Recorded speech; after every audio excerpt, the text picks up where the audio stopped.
రాష్ట్రంలో జరుగుతున్న పరిణామాల్లో phone tapping కూడా ఒక ప్రధానమైన అంశం. ఒకవైపు కాళేశ్వరం కమిషన్, ఘోష్ గారి కమిషన్ చర్చ నడుస్తుంటే, మరొక వైపు ఈ ఫార్ములా కార్ రేస్కు సంబంధించిన చర్చ నడుస్తుంది.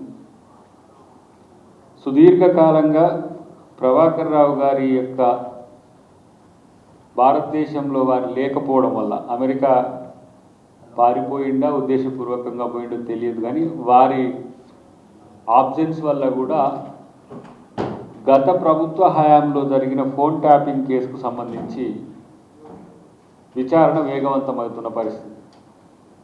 దాంట్లో ఎవరైతే బాధితులు ఉంటారో పార్టీలకు అతీతంగా, తర్వాత సంఘాలకు అతీతంగా కూడా చాలామంది ఈరోజు మా పిసిసి అధ్యక్షుడి నుంచి మొదలు పెడుతూ ప్రతి ఒక్కరూ సిట్ ముందు హాజరవుతూ వాళ్ళకి జరిగిన ఏవైతే అనుభవాలు ఉన్నాయో వాటికి సంబంధించిన వివరాలు జరుగుతున్న క్రమంలో ఇలా బీఆర్ఎస్ ఒక కౌంటర్ స్ట్రాటజీని వాళ్ళు ఎంచుకొని ఈ ప్రభుత్వం కూడా ఫోన్ ట్యాపింగ్ చేస్తుందని చెప్పి అలా ఒక ఆధారాలు లేని ఆరోపణలు చేసే ప్రయత్నం కేటీఆర్ రూపంలో చేసిండ్రు ముందు. ఇక ఆయన చెప్తే ఎవ్వరు నమ్మట్లేరు కాబట్టి గతంలో పోలీస్ అధికారిగా పనిచేసిన సోదరుడు మిస్టర్ ప్రవీణ్ కుమార్ గారిని రంగంలోకి దించింది. ప్రవీణ్ కుమార్ గారు ఎవరయ్యా అంటే, మళ్ళీ నా ఫోన్ ట్యాప్ అవుతుందని చెప్పి పదే పదే మీడియా ముందు మనోడు మొత్తుకున్న దాఖలాలు ఇక్కడ కనబడుతున్నాయి. నా ఫోన్ ట్యాపింగ్ పోయి కోర్టులోనే తేల్చుకుంటా, ఐఫోన్లు హ్యాక్, నా ఫోన్ ట్యాప్ చేస్తున్నారు. ఇది గతంలో ప్రవీణ్ కుమార్ గారు చేసిన స్టేట్మెంట్స్. ఆయన ఈ సిట్ ముందు వచ్చి మీరు సమాధానం చెప్పుకోండి అని అంటే రావట్లేదు. గతంలో వారు చేసిన స్టేట్మెంట్స్ ఉద్దేశాన్ని దృష్టిలో పెట్టుకొని సిట్ తనకు పంపించి ఉంటుంది, కానీ దాని ముందుకు పోవట్లేడు. కానీ ఈ ప్రభుత్వం ఫోన్లు ట్యాప్ చేస్తుంది అని చెప్పి కొత్త ఒక ప్రతిపాదన లాంటిది ముందుకు తెచ్చిన పరిస్థితి. ఇది ఏంటంటే కేటీఆర్ ప్రాపగండా టీంలో ప్రధానమైన సభ్యునిగా మనోడు చేసినట్టుంది. నేను అనుకుంటున్నా కేటీఆర్ని అయితే ఎక్కడో ఒక దగ్గర చూపించాల్సిన అవసరం ఉందని పదే పదే మేము మొత్తుకుంటున్నాము. ఎందుకంటే ఆయన మానసిక స్థితి పదే పదే మారిపోతున్న క్రమంలో మనోడు కూడా ఆ బ్యాచ్లో చేరిండా, తనకు కూడా ఏమైనా మానసిక స్థితి బాగలేదా అనేది తెలుసుకోవాల్సిన అవసరం ఉంది. ఒకవైపు గత ప్రభుత్వంలో జరిగిన ఫోన్ ట్యాపింగ్కు బాధితుడివి నువ్వే. ఆ సందర్భంలో కూడా అక్కడ ఐపీఎస్ ఆఫీసర్గా ఉన్న గురుకులాలకు సంబంధించిన అంశంలో మిమ్మల్ని సెక్రటరీగా పెట్టిన మాట అందరికీ తెలుసు.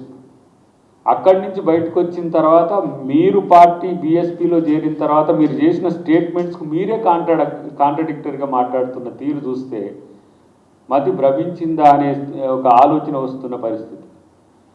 మీ రాజకీయ జీవితము జైలు పక్షులతో కూడుకున్నది. ఇప్పుడు నలుగురు, కేసీఆర్ కాళేశ్వరంతో పాటు ఇతర అంశాల్లో ఇవాళ విచారణ ఎదుర్కొంటున్నాడు. ఇప్పుడు ఇటువైపు హరీష్ రావు, ఇంకొక వైపు కేటీఆర్, ఇంకొక వైపు ఇప్పటికే కవిత గారు.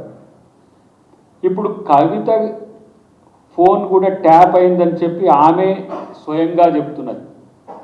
ఆమె మీ పార్టీ కాదో మీకు తెలుసో లేదో కానీ ఇప్పటికైతే టెక్నికల్గా బీఆర్ఎస్ ఎమ్మెల్సీనే కదా. మరి ఆమె నా ఫోన్ ట్యాప్ అవుతున్నది, ఒకసారి ఆమెను కలిసి తెలుసుకోవాల్సిన అవసరం మీకు ఉందని చెప్పి నేను తెలియజేస్తున్నాను. ఎందుకంటే రాష్ట్రమే కాదు దేశమంతా కూడా కూసి బీజేపీ నాయకుల ఫోన్లు కూడా ట్యాప్ అయింది అని చెప్పి గతంలో చర్చ జరిగినప్పుడు కిషన్ రెడ్డి గారితో పాటు మిగతా బీజేపీ నాయకులే కూడా ఫోన్ ట్యాపింగ్ అయింది అని చెప్పి చర్చ జరిగినప్పుడు ఇప్పుడు ఆయన దానికి పోటీగా ఉండాలని రాహుల్ గాంధీ గారి ఫోన్లు కూడా మానిటరింగ్ చేస్తుండట.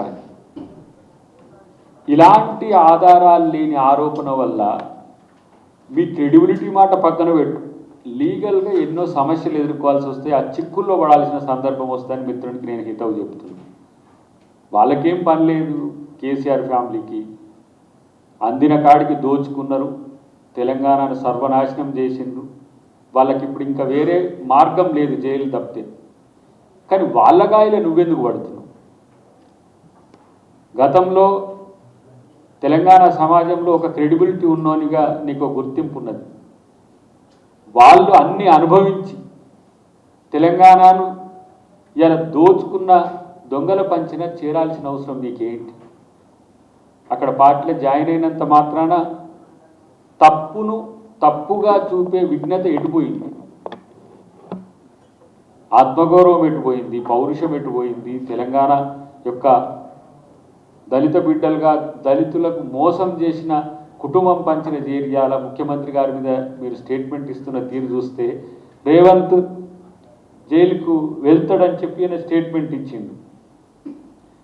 ఇప్పుడు ఆ గతంలో ఉన్న కేసు విషయంలో అదే ఫోన్ ట్యాపింగ్ చేసిందనేదే ఇప్పుడు గత ప్రభుత్వం చెప్పుకోలేకపోయింది. అది సుప్రీంకోర్టు దగ్గరికి పోయింది. గత ప్రభుత్వంలో జరిగిన రేవంత్ రెడ్డి గారు పెట్టిన కేసునే ట్యాపింగ్తో చేసిందనే గత ప్రభుత్వం ఎవిడెన్స్ ఇవ్వలేకపోయింది. ఆ విషయం మీకు తెలియంది కూడా కాదు.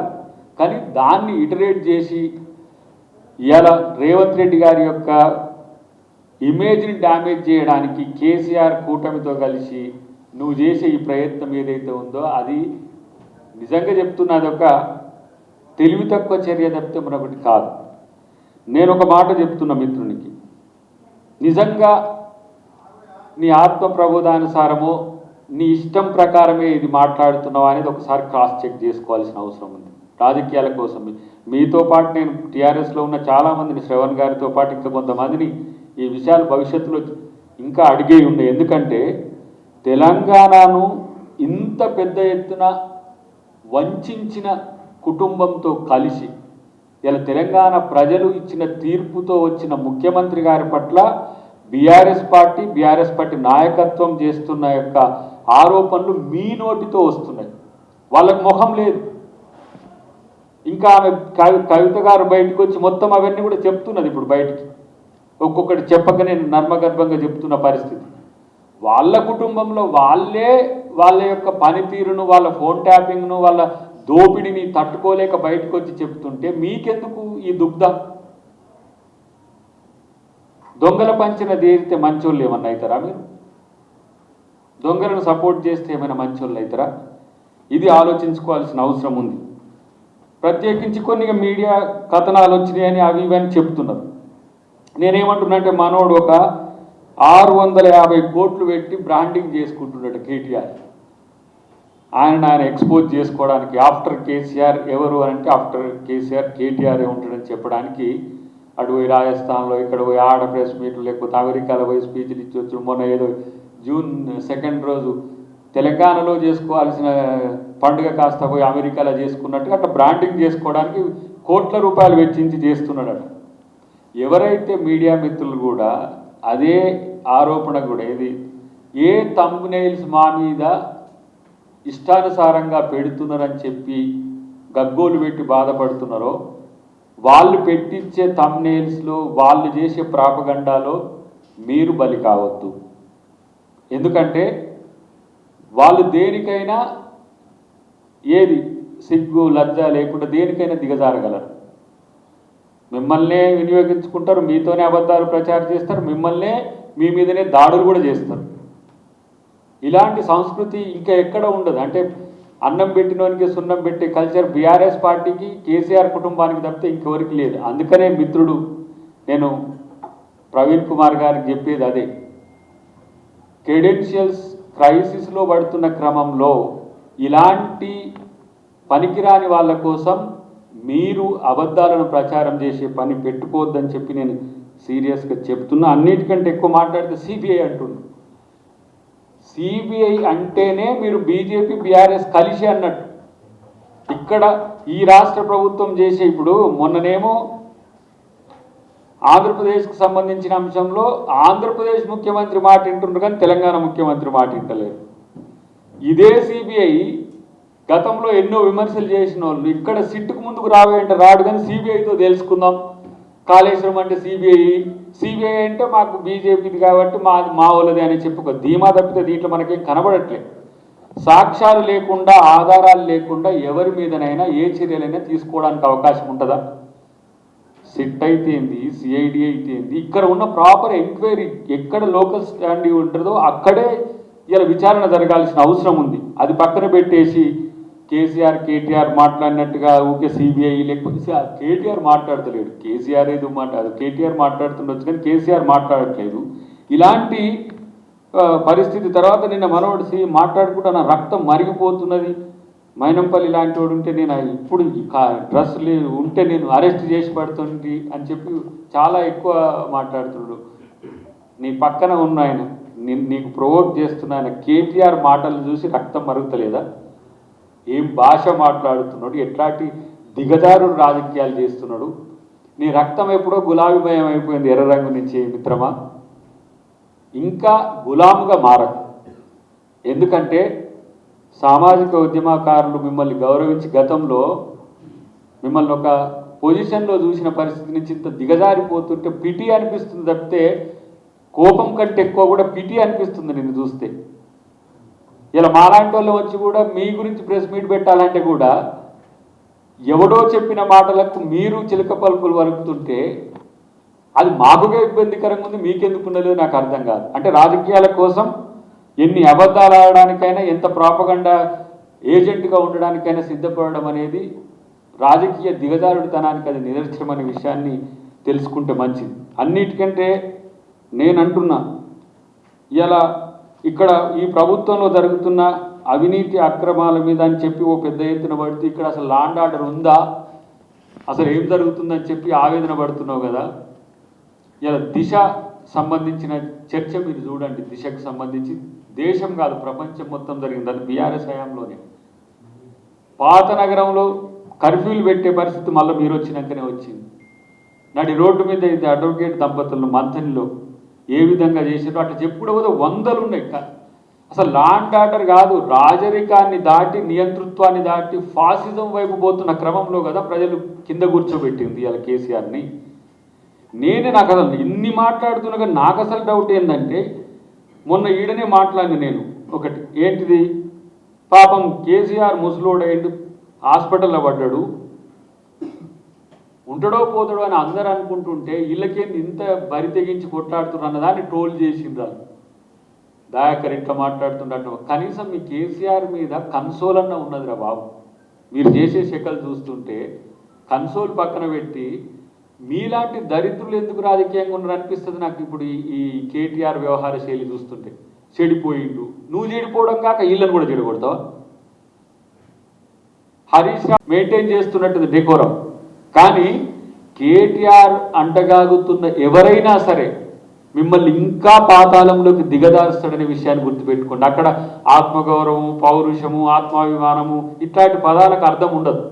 వాళ్ళు ఏం చెప్తారో అది చేయాల్సిన అవసరం ఉంది. కానీ తెలంగాణ సమాజం చీత్కరించుకుంటున్న కుటుంబానికి మీరు మద్దతు ఉంటున్న క్రమం మీ రాజకీయ స్వార్థం తప్పితే ఇంకొకటి ఏమున్నది చెప్పండి. ఇక్కడ రాజకీయ స్వార్థం కోసం ఇంతలా వ్యక్తిగతంగా రాజకీయంగా దిగజారాల్సిన అవసరం ఉందా అనేది మీరు ఆత్మపరిశీలన చేసుకోవాల్సిన అవసరం ఉంది.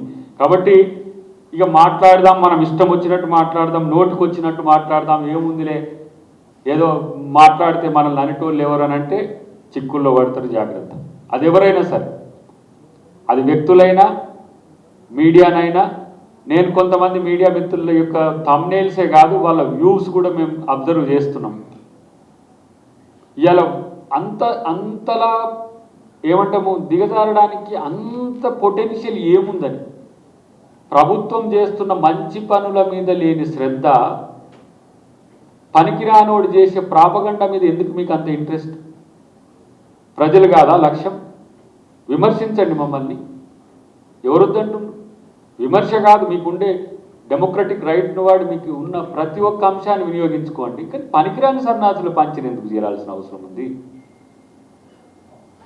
ఇవాళ ఒకవైపు ఏమో మీడియా మీద అంత పెద్ద ఎత్తున దాడులు చేస్తున్నారు. మళ్ళీ ఎవరైనా మాట్లాడితే వాళ్ళ సంగతి చూస్తాం, ఇంకా ఇది కాదు ఇది మొదలు కాదని ఇంకొక ఆయన అంటుంటాడు. ఈ పొడింగులు చేసిన పనులు ఏదో మాకంత తెలియనట్టు పెద్ద ఏదో మాట్లాడుతున్నారు. ఇంకోటి పోలీస్ శాఖ నిర్వీర్యమైపోతుంది. పోలీస్ శాఖ నిర్వీర్యం కాదు, మీ మీద జాలి. నిజంగా చెప్తున్నా, మీకు నాయకుడే లేని స్థితి ఉంటుండే రేవంత్ రెడ్డి గారు తలుసుకుంటే. ఒక్కడు బయట ఉండేటోడు కాదు మీరు చేసిన పనులకు. నలుగురికి నలుగురు జైల్లో ఉంటే మీకు నాయకత్వమే లేక దిక్కులేని పక్షులై తిరుగుతుండ్రు. జైలు పక్షుల పంచన చేరి దిక్కులేని పక్షుల్లాగా ఉండాల్సిన పరిస్థితి ఉండే. నేనంటున్నా అసలు బీఆర్ఎస్కు మనుగడ లేకనే వాళ్ళు బీజేపీతో విలీనానికి ఒప్పందాలని చెప్పి సోషల్ మీడియాలో నడుస్తున్నాయి ఇప్పటికీ. ఆయనేమో ఉపరాష్ట్రపతి అట, ఈయననేమో సీఎం క్యాండిడేట్ అని చెప్పి ట్రోల్స్ నడుస్తున్నాయి.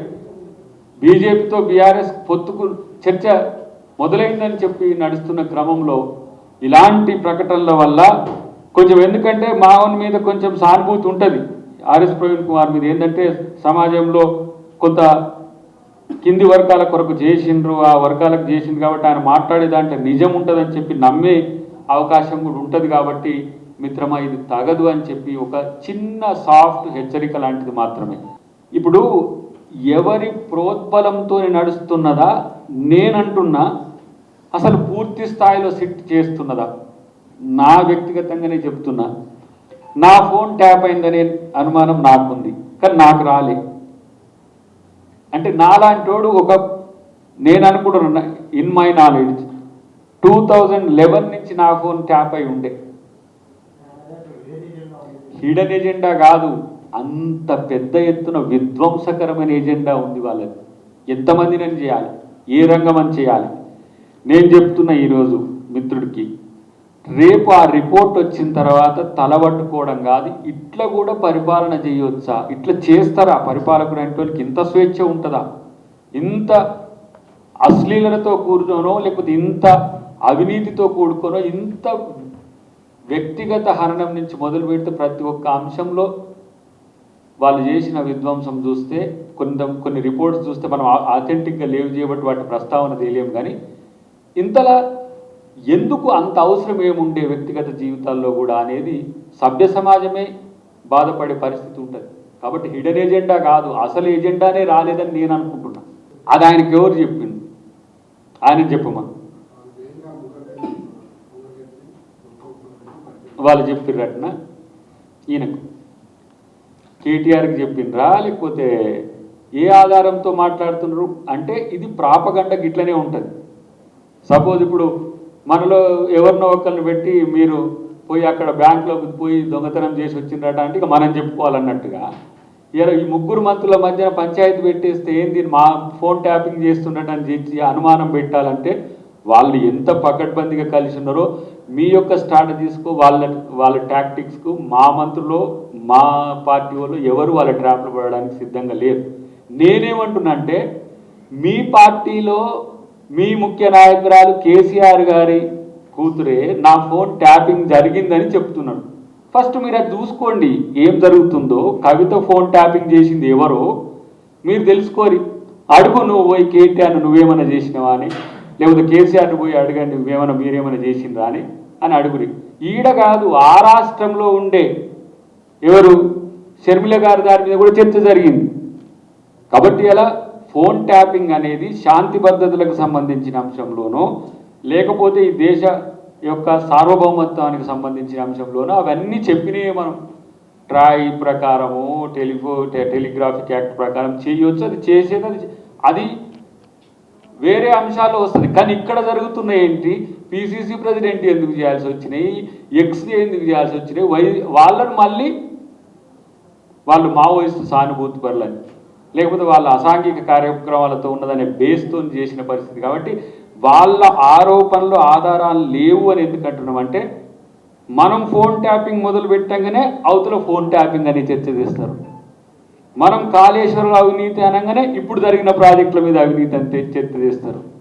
లేదు ఈ ఫార్ములా రేస్ అనగానే మీరు చేసిన మిస్ వరల్డ్కి సంబంధించిన అవినీతి అని తీస్తారు. ఇలాంటి పిచ్చి టాక్టిక్స్ ఎవరు నమ్మరు అనేది వాళ్ళకి చెప్పదలుచుకున్నాం. అదొకటి.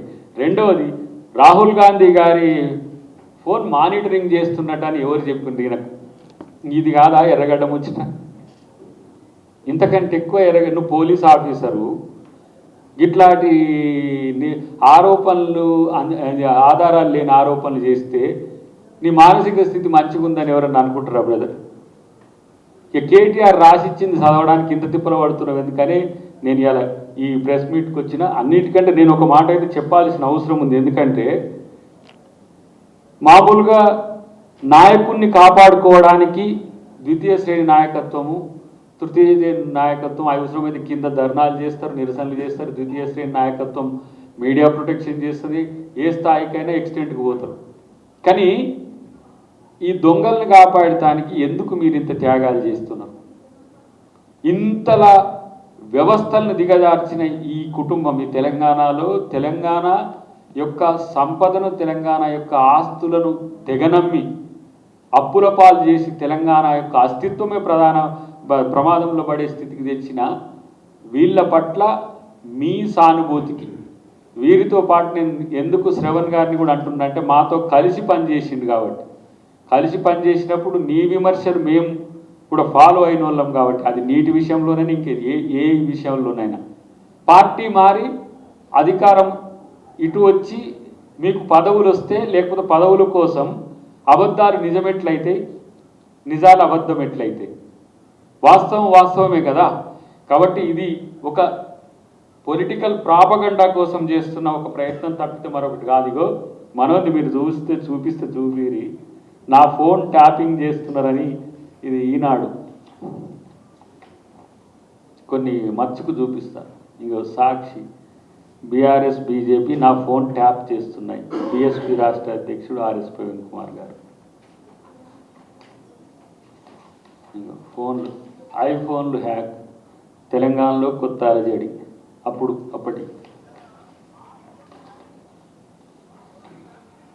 నా ఫోన్ ట్యాపింగ్ కోర్టులోనే తేల్చుకుంటా. This is my friends. Video కూడా ఒకటి ఉన్నది, దాన్ని కూడా చూపించే ప్రయత్నం చేస్తా. ఎందుకంటే ఇట్లాంటి అప్పటికప్పుడే చేంజ్ అయితే ఎవరు మన మాటలు నమ్ముతారు అనుకునే ఆలోచన కూడా ఎందుకు చేస్తలేరు అనేది నా అభ్యంతరం. మరి ఇంతలా మనోడు గతంలో లేడు.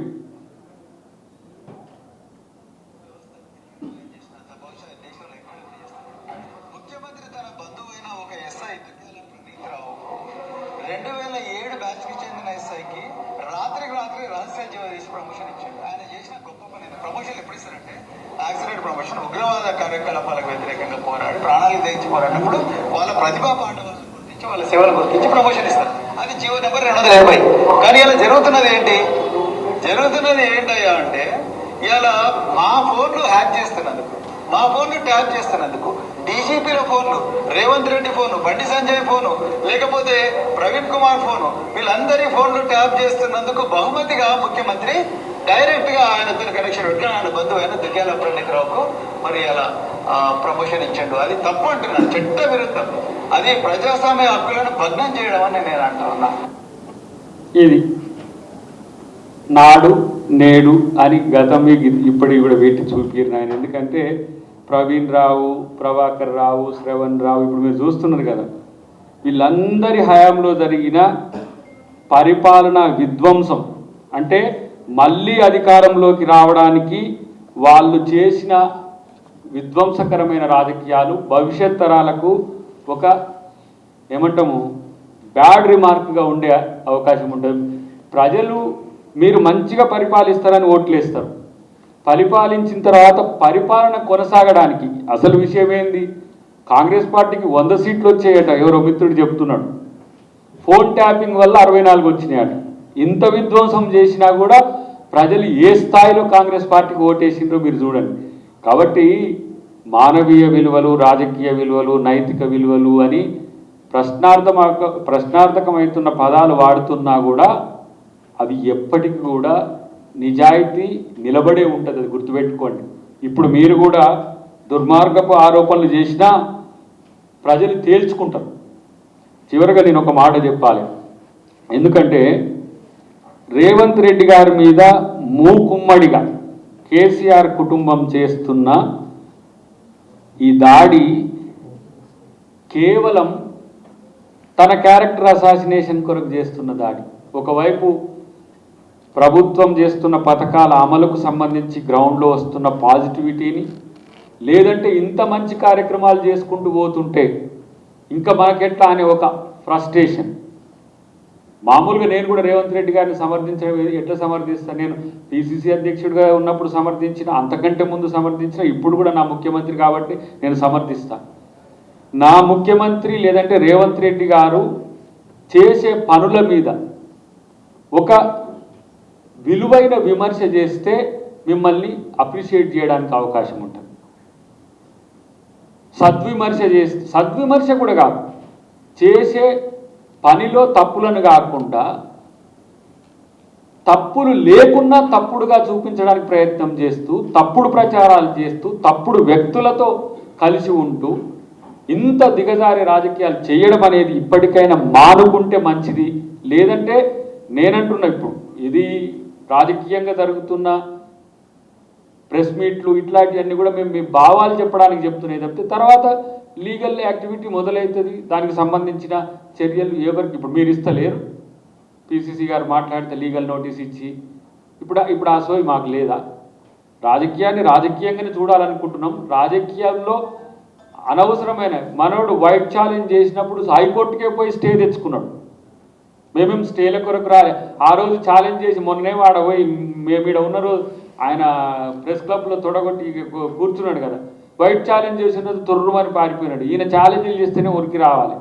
కానీ ఇట్లాంటి ఉన్మాదకరమైన రాజకీయాల వల్ల, లేకపోతే తెలంగాణ రాజకీయాలు విద్వేషకరం చేస్తున్నారు. నిన్న కూడా చెప్పిన, తెలుగు రాజకీయాలను కూడా విద్వేషం చేస్తున్నారు.